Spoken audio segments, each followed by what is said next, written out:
Աստված աղոթքներ լսող եւ պատասխանող Աստված է։ Սպասենք իր պատասխանին եւ թող իր պատասխանը նաեւ կադարյալ խաղաղության մեջ պահի մեր սիրտը, միտքը եւ այդ պատասխանը չպիտի ուշանա եւ այդ պատասխանը արդեն Աստված բոլոր ժամանակների համար շնորհեց իր որդու Տեր Հիսուս Քրիստոսի միջոցով, եթե տեսանք այդ սերը եւ այդ նվիրումը եւ քանի որ տեսանք այդ զոհողությունը, ուրիշ էլ ինչ կարող է մեզ այդ սիրուց բաժանել, հեռացնել, առանձնացնել։ Ուրիշ էլ ինչ կա, որ կարող ենք Աստծո առաջ գալ եւ սпасել, եթե տեսել ենք մեր չսպասվածը, մեր չակնկալածը, որ Աստված արեց ամեն մեկիս համար։ Մինչ կգանք Աստծո խոսքին, եկեք նաև մեր սրտերը պատրաստենք այսօրվա հատվածը լսելու։ Հեշտ հատված չի լինելու։ Նյութը Մարգարեական գրքի այսօր լուրջ հորդոր եւ ասելիք ունի ամեն մեկիս։ Եկեք աղոթքով պատրաստվենք։ Շնորհ քարադեր, որ մեր սիրտը այսօր բացենք քո առջև։ Եվ ինչ որ պիտի խոսես, եւ ինչ որ պիտի լսենք, անձնապես ամեն մեկս մեր կյանքերի համար վերցնենք։ Տեր Հիսուս Քրիստոսի անունով։ Ամեն։ Գիտեք, որ Աստվածաշնչի մեջ Աստված պատասխաններ տալուց ավելի շատ հարցեր է ուղում։ Եվ քրիստոնեական հավատքի կյանքում կարևոր է ոչ թե պատասխաններ փնտրել, այլ ուշադրություն դարձնել Աստծո տված հարցերին։ Երբ որ Աստված հարցնում է, դա զգոնության, զգաստության կոչ է։ Երբ որ Աստված հարցնում է, շատ անգամ մենք պատասխան չունենք եւ լուր ենք կանգնում Աստծո առաջ։ Կհիշեք նման օրինակներ Աստվածաշնչից։ Գոնե մեկը ամենապարզ, ամենաառաջի գրքում, ամենաառաջի մարդու կյանքում, ամենաառաջին հարցումը, որ Աստված հարցնում է. Ուր ես, Ադամ։ Եվ այդ հարցում այսօր հնչում է ամեն մարդ արարածի, ամեն անձնավորության, որ ապրում է իր կյանքը իր ուզած ձևով, իր փափագած ձևով, բայց ոչ երբեք Աստծո կամքի համաձայն։ Ուր ես, մարդ Աստծո։ Հիսուս նոր գտակարանում սովորաբար իր ռազմավարություններ իրեն հարցում հարցնողներին հարցումով էր պատասխանում։ Եվ սա կարմիր թելի պես տեսնում ենք Աստվածաշնչի բոլոր գրքերի մեջ գրեթե, բայց շեշտադրումը, ասելիքը միշտ ու միշտ նույնն է, երբ որ գա հարցում, պետք է մտածել այս հարցման շուրջ։ Եկեք լսենք Աստծո խոսքը, որտեղ այսօրվա հատվածը Աստված հարցում է հարցնում իր ժողովրդին, եւ այդ հարցումը նաեւ ուղում է մեզ այսօր։ Լսեցեք Աստծո խոսքը, Անգե Մարգարեի գիրք առաջին գլուխ 3-ից 4 համարներ։ Անցնող կիրակի, երբ որ այս առաջին քարոզը տվեցինք, շատերիս համար անունը անծանոթ էր, Անգեն որ գիրքն է, ուր է գրված, Հագայն է սա։ Եթե երբեք հայերենով չէիք լսել, Հագայ, Անգե Մարգարեության գիրք, սրանք փոքր մարգարեության, փոքր մարգարեների գրքի շարքում է, միայն 2 գլուխ ունի, բայց շատ ասելիք ունի մեզ։ Լսեցեք Աստծո խոսքը։ Եվ Տիրոջ խոսքը հասավ Անգե Մարգարեի միջոցով ասելով. Ձեզ համար ժամանակն է արդյոք, որ ձեղնունածածկ տներում բնակվեք, իսկ այս տունն ավերակ մնա։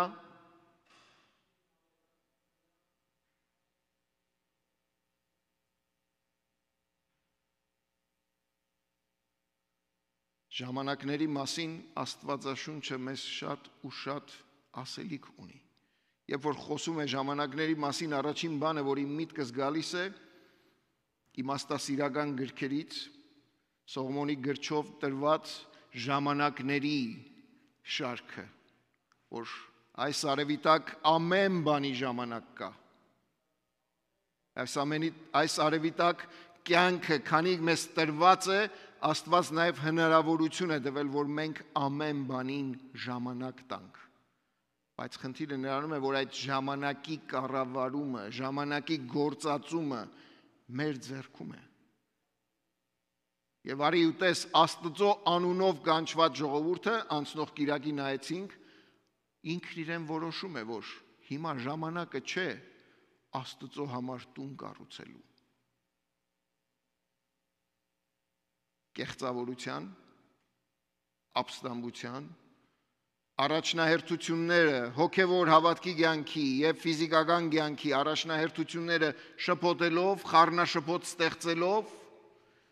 կարևորը հետաքաշվում, այն ինչ որ տեսանելի է, այն ինչ որ նյութական է, այն ինչ որ շոշափելի է, առաջ է գալիս։ Եվ նայեցեք Աստված ինչպես է հարցնում ժողովրդին։ Դուք ասում եք ժամանակը չէ իմ տունս կառուցելու, արդյոք ժամանակն է, որ ձեզ համար ձեղունածածկ, շքեղ, պատերով զարդարված տներ կառուցեք։ Ժողովուրդը միշտ եւ բոլոր ժամանակների ժողովուրդները գտնում են արդարացումներ, գտնում են կերպեր, որպեսզի Աստծուն ասեն դեռ սպասիր, ես անելիք ունեմ այս երկրի վրա, ես ծրագրեր ունեմ այս երկրի վրա, ես գործ ունեմ այս երկրի վրա, եւ իրենց բոլոր միջոցները, ռեսուրսները, այն կյանքը, որ Աստված տվել է, գործածում են իրենց համար, իրենց երազների համար, իրենց պետքերի համար, իրենց կարիքների համար, բայց ոչ Աստծո համար։ Մոռանալով, որ մենք տնտեսներ ենք այս աշխարհի վրա։ Կյանքը, որ մեզ տրված է, ժամանակը, որ մեզ տրված է, մի օր պահանջվելու է մեզանից։ Եվ ինչ ենք պատասխանելու։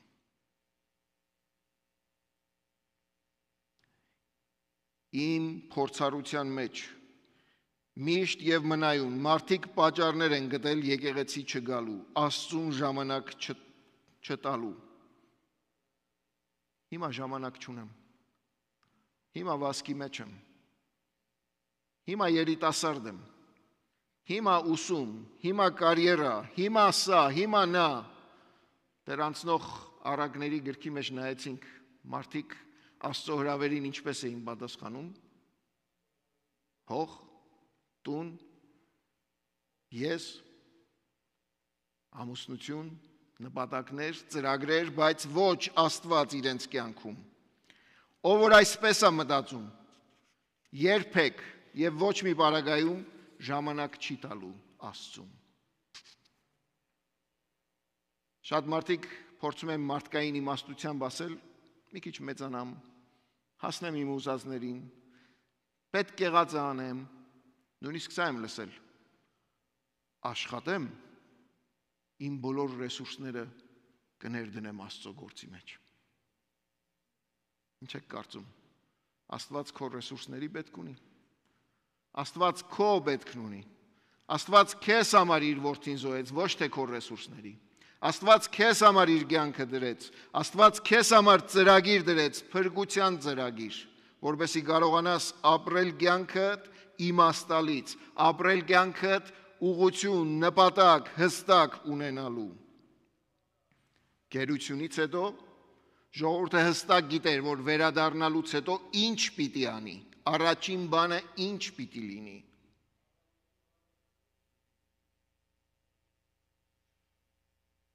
Եվ սա կարծես հակադրվում է Աստվածաշնչում շատ կերպարներ կան, եւ քանի որ Դավթի կերպարն ենք սերտում, Դավթի կյանքն ենք սերտում, հակադրվում է Դավթի օրինակին։ Դավթի մասին կարդում ենք, որ իր պալատի մեջ, իր տան մեջ հանգիստ քուն չէր կարողանում ունենալ։ Գիտեք ինչու? Որտեվ Աստծո ուխտի տապանակը վրանի մեջ էր, իսկ ինքը հանգիստ պայմանների մեջ էր մնում։ Եվ մարգարեի հետ իր զրույցը, իր աղերսը, իր աղաղակը, որ սա արդար չէ, որ սա ճիշտ չէ, որ ես մնամ շքեղ պալատների մեջ, բայց Աստծո տունը վրանի մեջ եւ Աստծո ներկայությունը վրանի մեջ։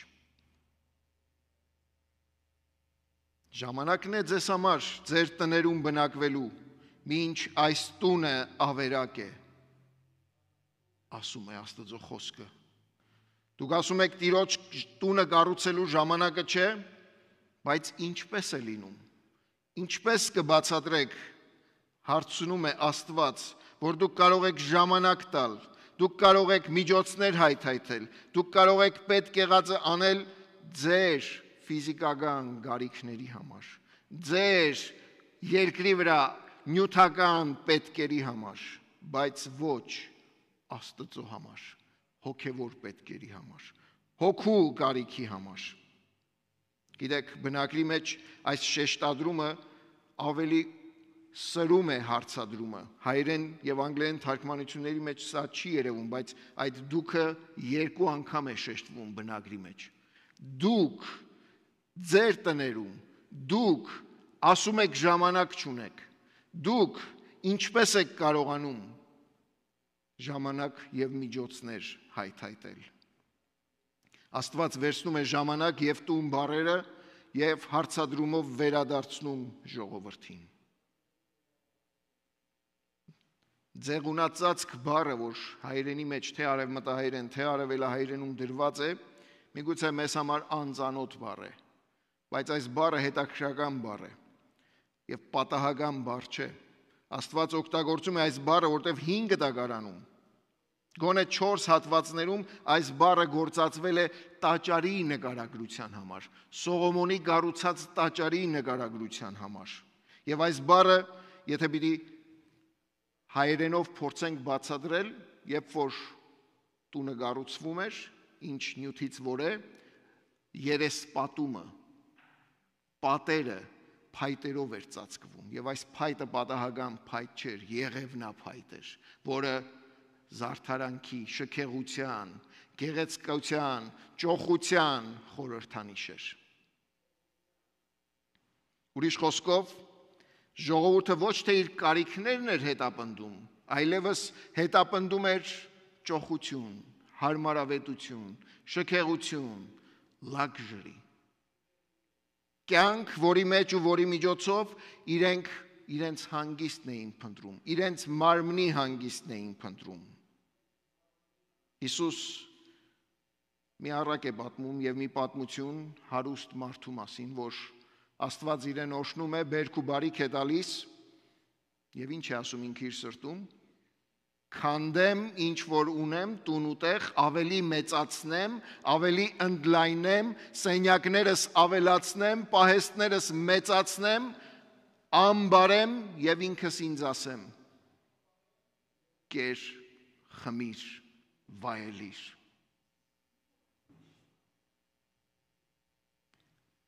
Այս հոգին ըմբոստություն է, ապստամբություն է Աստծո դեմ։ Այս հոգին ուղիղ կերպով Աստծուն դեմ դուրս գալու, Աստծուն ոչ ասելու և կյանքդ ինքնուրույն տնօրինելու փորձ է։ Եվ երբ որ Հիսուս ինքը ասեց, ուր որ ձեր գանձերն են, այնտեղ ձեր սիրտն է։ Նայեցեք, այս ժողովրդի առաջնահերթությունը, Աստծո ժողովրդի առաջնահերթությունը, գերությունից իրենց ազատող Աստծո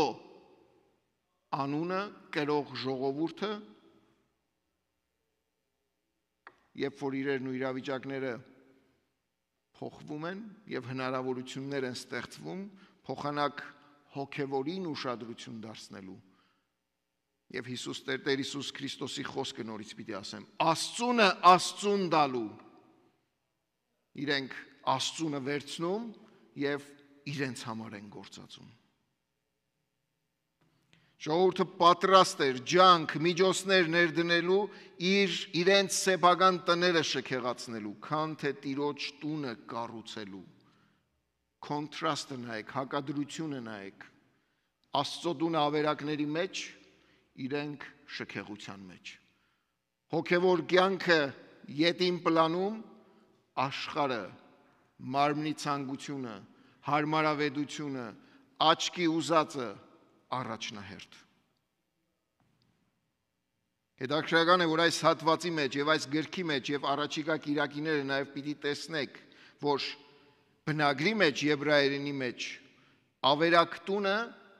Եվ այդ բառը, որ ավերակ բառն է օգտագործվում, եբրայերենի մեջ մի տար փոխում ես, լինում է չորացած, երաշտ, ամայի։ Եվ մարգարեական խոսքը կարծես այս երկու բառերը գործածելով հաջորդ համարների մեջ ցույց է տալիս, որ երբ որ հոգևոր կյանքին ուշադրություն չի դարձվում, կյանքդ, շուրջդ, արածդ, դրածդ, վաստակածդ չորանում է։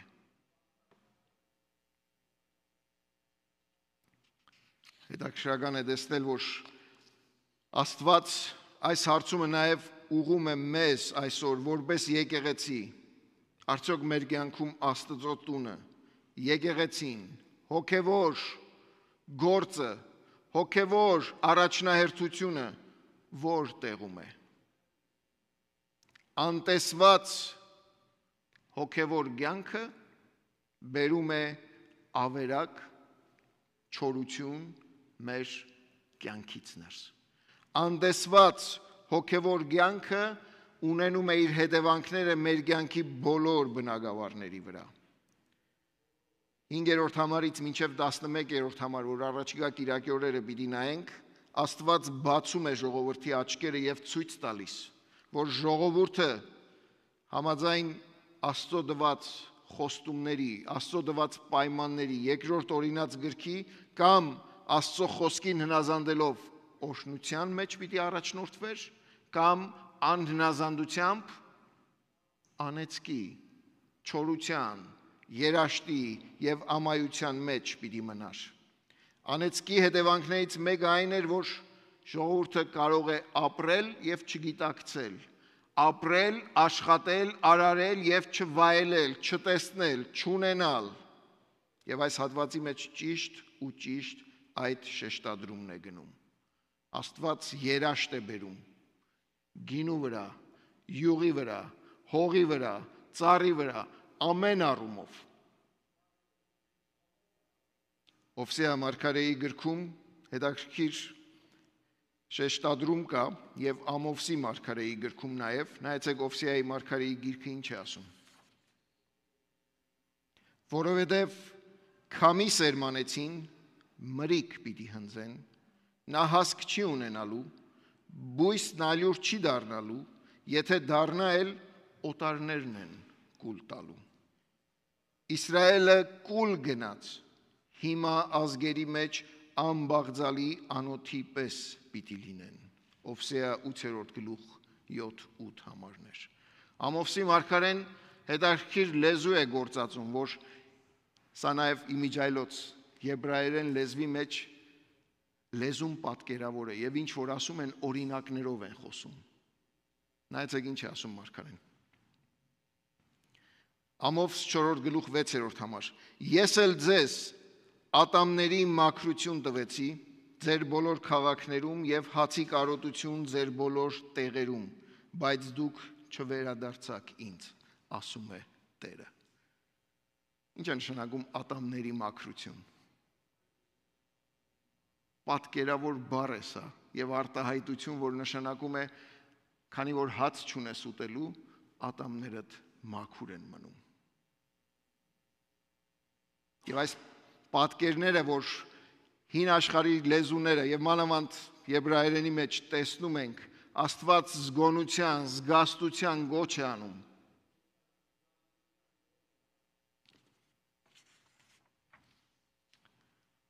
Ժողովրդի անհնազանդության պատճառով փոխանակ օրհնություն վայելելու չորություն եւ երաշտ են վայելում։ Եթե Սաղմոս 104-ը կարդաք եւ պիտի խնդրեմ գնաք ու նայեք Սաղմոս 104 10-րդ համարից մանավանդ նկարագրվում է հնազանդության կյանքի օրհնությունները Աստծո հովանու ապահովության եւ առաջնորդության տակ եւ նկարագրվում է այնպիսի բառամթերքով, որ ինչ որ տեսնում ենք եւ ինչ որ Աստծուց գալիս է մեզ իր օրհնությամբ ստեղծում է լիարժեք պայմաններ վայելելու կյանքը, ապրելու իր ներկայության համար եւ փառք տալու իրեն։ Աստծո խոսքը այսօր հուշում է մեզ, Տիրոջ տունը պետք է վերագառուցվի, Տիրոջ տունը պետք է կառուցվի, Տիրոջ տունը չի կարող անտեսվել եւ երկրորդական պլան թողնվել, եւ այդ Տիրոջ տունը մենք ենք,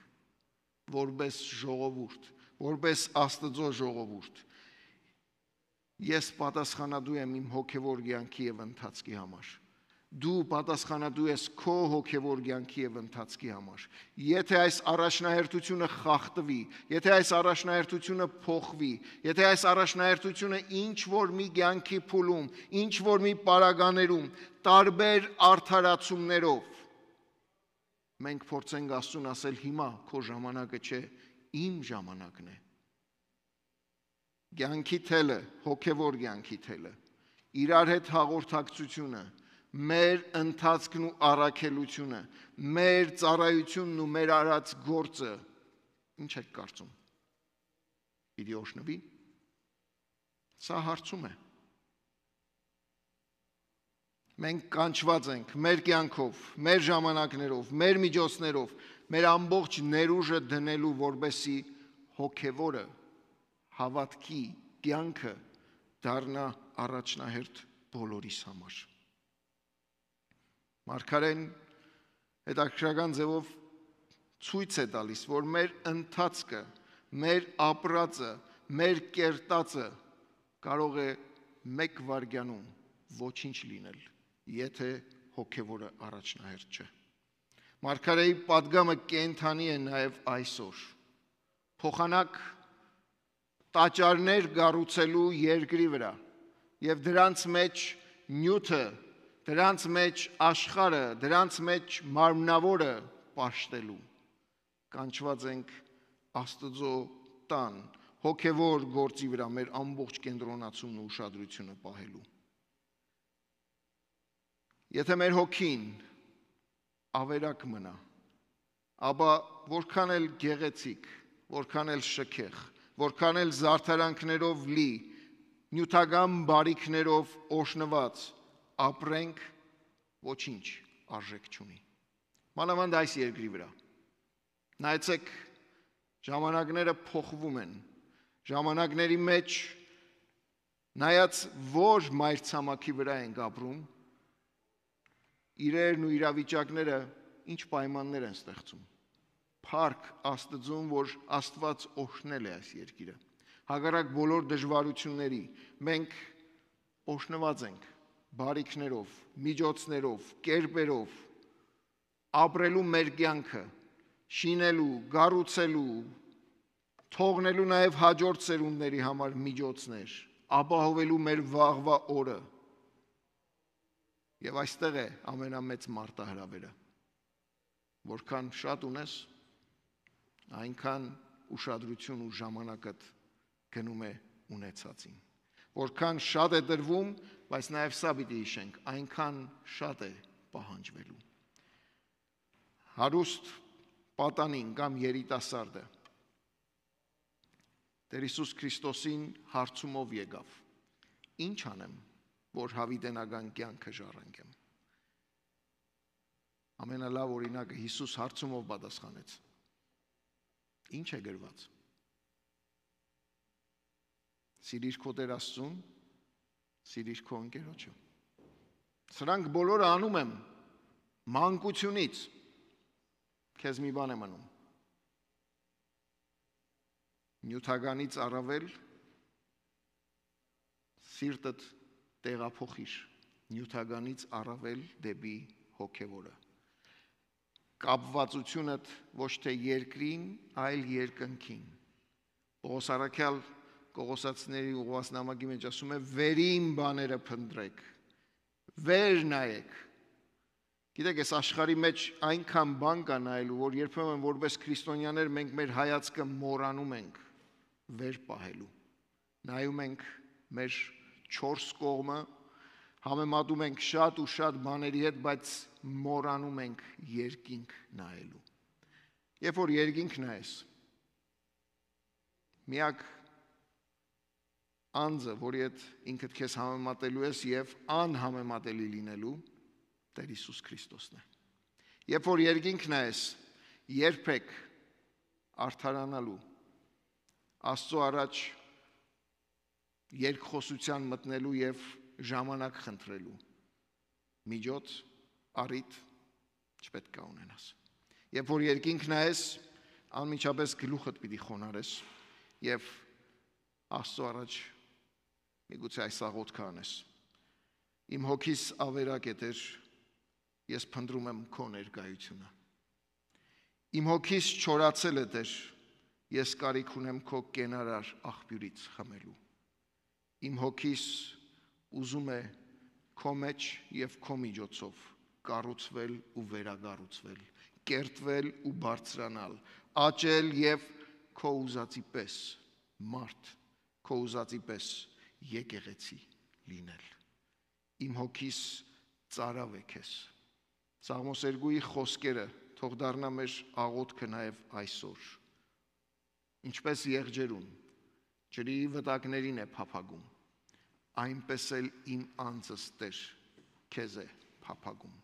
Երբ պիտի գամ ու կանգնեմ